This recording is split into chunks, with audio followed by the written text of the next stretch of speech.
কত সাধনার পরে মায়ের দর্শন পেয়েছি। বলি মা, আমার পূজায় সন্তুষ্ট হয়েছ মা? হয়েছ? বলি মা, যখন সন্তুষ্ট হয়েছ গড়িয়ে দাও এই শ্মশান মন্দির। গড়িয়ে দেবে মা, গড়িয়ে দেবে। চলে বলে কৌশলে যে করে হোক না কেন মাকে আমার হাতে মুঠোই করতে হবে। বলি মা, যখন সন্তুষ্ট হয়েছ আমি চাই অমর হতে মা, অমর।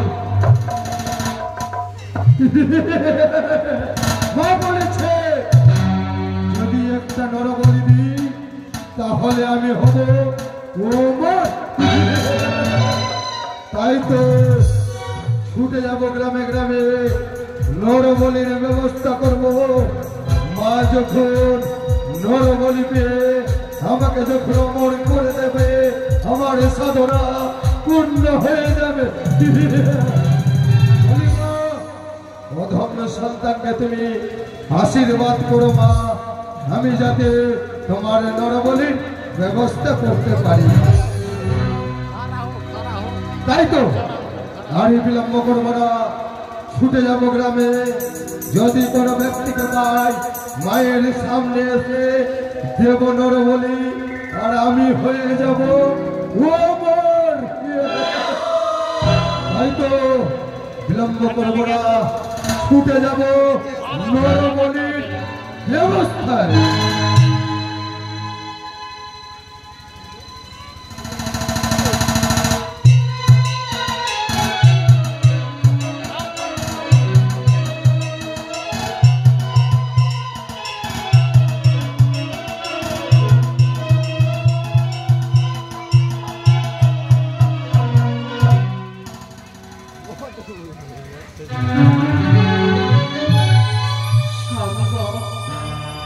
দেখতে দেখতে কতদিন কত অল্প, কিন্তু তুমি মায়ায় নিদ্রায় ঘুমিয়ে রয়েছ। একবার কি আমাকে মনে পড়ে না তোমার? একবার তুমি ভেবে দেখেছ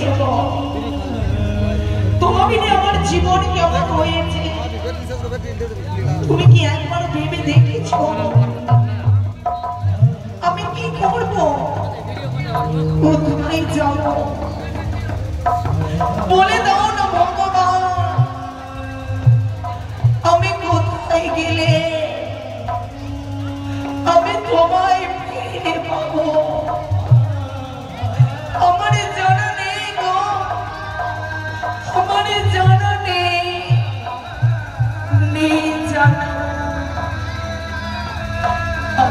স্বপ্ন ভেঙে গেল গো, আমার স্বপ্ন ভেঙে গেল।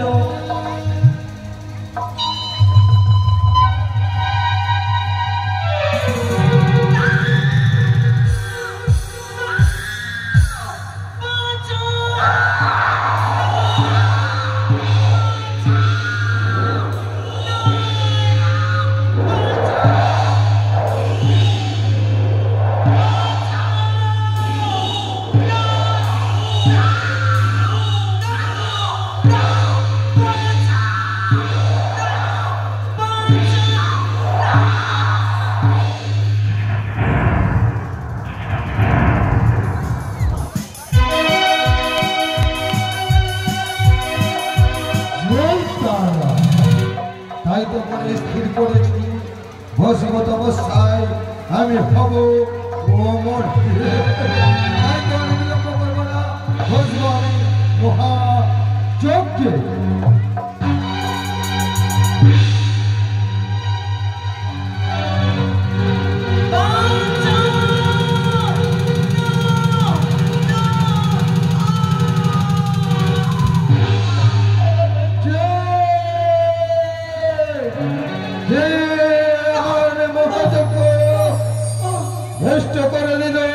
আমি করবো তাকে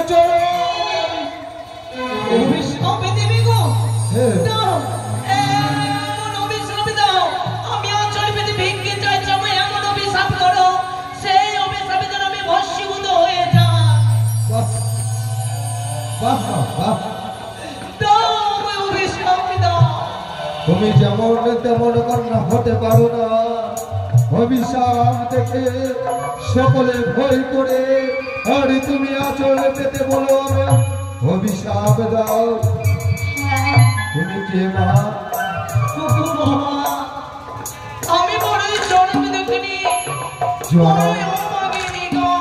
ও ভাগিনী, বাবা বলে আজকে আমার এই শীতল মনটাকে শীতল করে দিলি রে মা। বলতে পারো তোর দুঃখের বিবরণ। হে মা হে, আমি মনে স্বপ্ন সাজিয়েছি, কিন্তু আমার স্বপ্ন ভেঙে গেছে গো। কেন? লোহার শরীর করে হে মা হে, আমার স্বামীকে কেন কাল সর্পে কি বলছো মা? শরীর করে আমার হলো লজ্জাঘাত। হে, কাল সর্পে গেল বাবা মোর প্রাণনা। মৃত্যু স্বামী নই আমি ভাসিলাম সাগরে, বেঁচে বেঁচে যাবো ওই পূর্ণ দেবতা নগরে। দেবতা নগরে যাবে যখনই যাবে মা, তাহলে আমার এই আশ্রমে কেন মা? আমি জানি না, আমি বলতে পারবো না। সে বড় ভয়ঙ্কর, সে যে বড় ভয়ঙ্কর দৃশ্য গো। ভয়ঙ্কর দৃশ্য? এমন কি দৃশ্য দেখেছ মা? আমি বলতে পারবো না। সে যে বড় মেঘের মতন দুশ্চিন্তি কালো, তার গলায় যেন মুন্ডের মালা, হাত যেন তার রক্তাক্ত, চমড়ের মতো তার কেশ, কৃষ্ণের হাতের বাঁশির মতো তার নাম, আকাশের নীল তারার বেলা, বড় বড় চক্ষু। আমি বলতে পারবো না। বলতে পারবে না? আর কিরকম মা? আমি আর বলতে পারবো না। বলি মা, আজ অমাবস্যা রাত্রে তুমি যে বড় ভুল করেছ মা। ভুল করেছি? হে, সে কেউ নয়, তবে সে রয়েছে শ্মশানে কালে মা। শ্মশানে কালে মা? হ্যাঁ। তবে কেন সে আমায় তাড়া করলো গো? কেন তাড়া করেছে মা জানো? কেন? তোমার হস্তে সে পুজো নিতে চাই বলে তোমাকে তাড়া করেছে মা। আমার হস্তে পুজো নেবে? হ্যাঁ। হ্যাঁ, কেন দেব না? আমি তার জন্য পুষ্প জল নিবেদন করে দেব। করবে? হ্যাঁ। তাহলে ব্যবস্থা করো মা। কিন্তু বাবা, বলো মা। দেবীর চরণে পুষ্প জল ছুঁড়ে দেওয়ার মতো আমার কাছে কোনো সামগ্রিক নেই গো। আমি কি দিয়ে পুজো করবো তা? বলি মা, ঘাটে যত মা মাসিরা রয়েছে সকলের কাছে যাবে, কিছু ভিক্ষা চাইবে, সে ভিক্ষা দিয়ে মায়ের পুজো করবে। বেশ বাবা, আমি ছুটে যাব নদীর কিনারায় কিনারায়। হ্যাঁ। যত মা মাসি কাকা বাবু আত্মীয় স্বজন থাকবে হ্যাঁ। সবার কাছে তো হাত পেতে ভিক্ষে চাইবো। তারা আমাকে যদি ঘাটির মূল্য দিয়ে এই দেবীর চরণ পুষ্প জলে ছুঁড়ে দেওয়ার সুযোগ করে দেয়, তাহলে আমি আমার প্রাণপতিকে আমি ফিরে পাবো। তাই করো মা, তাই করো। বেশ।